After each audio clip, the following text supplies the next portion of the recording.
Baik, kita lanjutkan kembali dialog kita hari ini. Kita ke Pak Cecep. Jadi Pak Cecep, tadi kita lihat ya bahwa ada 3 ketua partai politik yang menjabat di posisi Menko. Ada Agus Harimurti Yudhoyono, Muhaimin Iskandar, dan Zulkifli Hasan. Kemudian ada 2 mantan ketua parpol. Itu ada Airlangga Hartarto dan Yusril Iza Mahendra. Nah, kemudian juga ada sosok yang menarik, Budi Gunawan dan Pratikno. Nah, ini bisa dijabarkan dari 7 profil ini. Ini menarik nih. Oke, jadi pertama dari 3 ketum partai yaitu AHY, Caimin, dan Julhas ya. Betul. Ini 3 orang ini memang yang mendukung, 2 lah, itu yang mendukung Prabowo Gibran ya pada masa kampanye awal.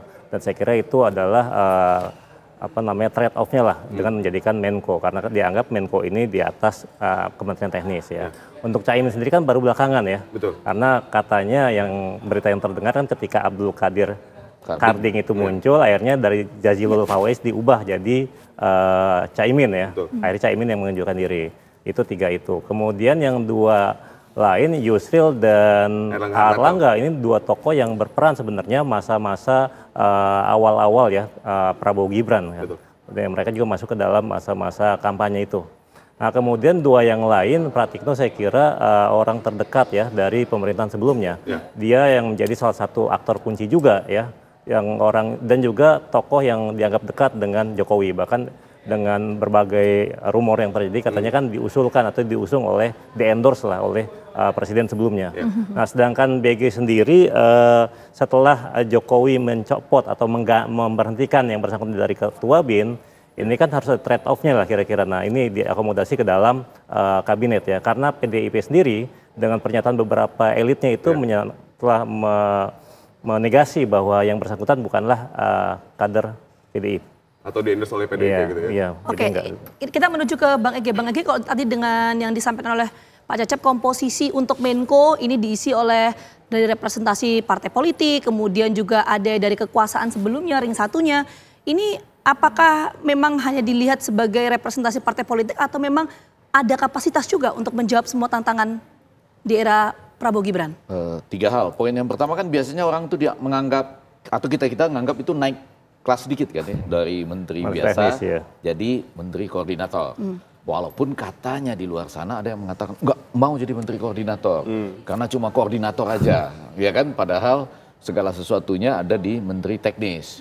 Tapi udah diingetin Prabowo loh, awas loh ya, jangan ambil APBN dari situ gitu ya. Jadi sama itu nanti. Anda nggak bisa ngapa-ngapain, mau di teknis pun nggak ngapa-ngapain. Koordinator itu dianggap sebagai naik kelas lah. Yang kedua, nah kalau kita melihat 7 figur ini, kan kita langsung mengatakan bertambah kan jadinya nih, bertambah kan. Bahkan sebetulnya kalau kita bicara Caimin itu, kita gembira-gembira aja, selamat Caimin dan ini membahagiakan, semakin banyak yang jadi menteri koordinator, mungkin lebih banyak yang gembira juga. Cuma kan ini pada waktu dulu menjadi saingan dari presiden, calon presiden Prabowo dan Gibran itu kan kalimat-kalimat perubahannya tajam-tajam. Betul. Sekarang masuk, Anies kan nggak masuk, Ganjar nggak masuk, Mahfud nggak masuk. Yang masuk ini dari 2 pasangan lain itu adalah Caimin, kemudian menjadi Menko untuk pemberdayaan masyarakat ya. Nah, jadi ini adalah suatu pecahan juga barangkali deh dari PMK, yang kemudian menjadi Pratikno.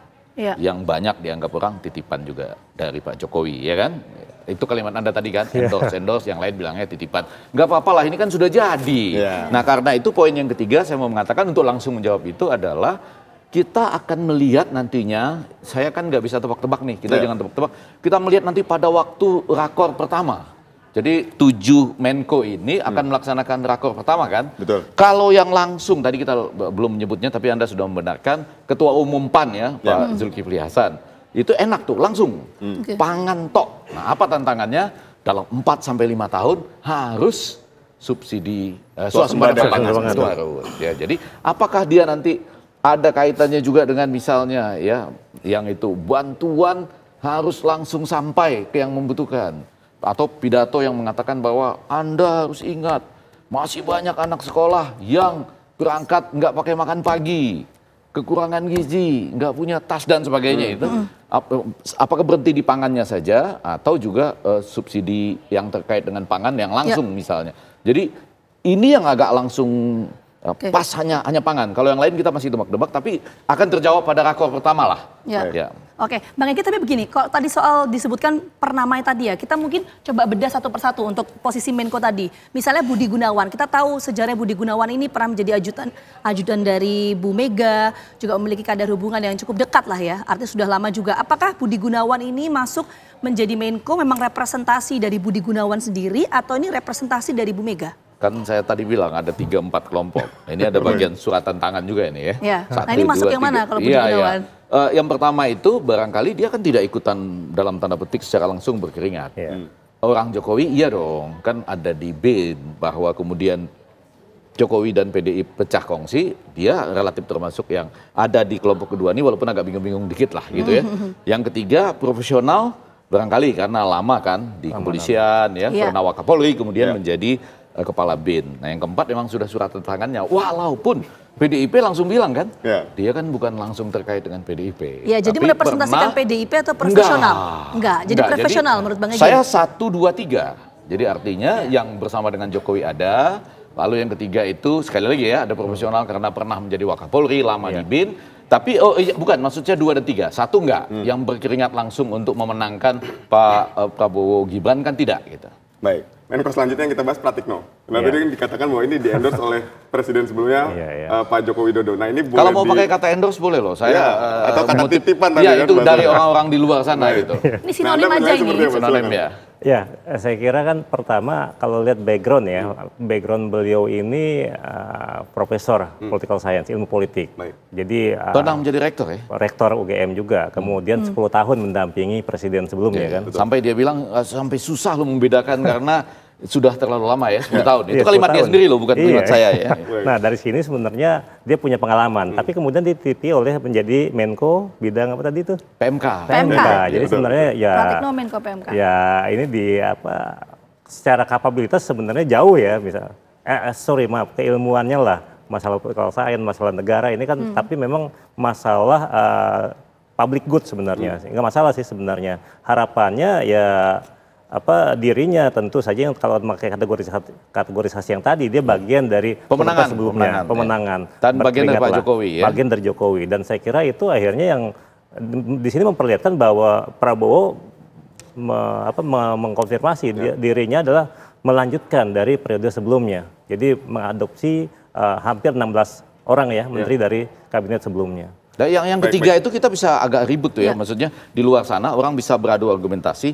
Apakah misalnya kalau Anda ahli politik, terus Anda juga bisa menjadi pembangunan manusia dan kebudayaan gitu. Oh, itu kan politik bagian dari kebudayaan. Ya, itu bisa panjang nanti kita bicaranya gitu. Ya. Tapi gini Bang Egy, bisa nggak dengan komposisi postur kabinet per hari ini menjawab semua visi misi dari Prabowo Subianto? Logika yang ingin dikatakan adalah ini pekerjaan besar yang ingin dimulai. Nggak gampang loh. Saya nggak tahu nih kapan mulai memberi makan bergizi gratis. Mulainya kapan? Kan habis dilantik ini mestinya besok paginya mulai. Nggak ada tenggang waktu lah. Habis dari Magelang terus direncanakan dalam rapat koordinasi. Nah itu aja belum terjawab sama kita. Kapan mulai rakyat mendapat makan bergizi gratis? Itu kan penting. Berapa biliar per hari? Dan bagaimana mempersiapkannya. Belum lagi tadi itu swasembada pangan, swasembada energi, swasembada air. Kemudian jangan percaya kalau kita dinambobokan dengan G20 dan 16 ekonomi terbesar gitu ya. Kita harus keluar dari itu. Jangan percaya statistik secara secara begitu saja tanpa harus melihat secara utuh. Iya. Jadi itu semua tantangan yang berat menurut saya. Kita tunggu rakornya pertama kali. Siapa masuk di bagian siapa, kemudian masing-masing sudah ada 23 catatan saya tentang pidato itu. Baik, ini membedah kabinet merah putih memang nggak bisa cuma 2 segmen, tapi karena keterbatasan waktu kita harus menyudahi. Terima kasih Bang Egy, terima kasih Pak Cecep telah berdialog bersama kami, sukses dan sehat selalu.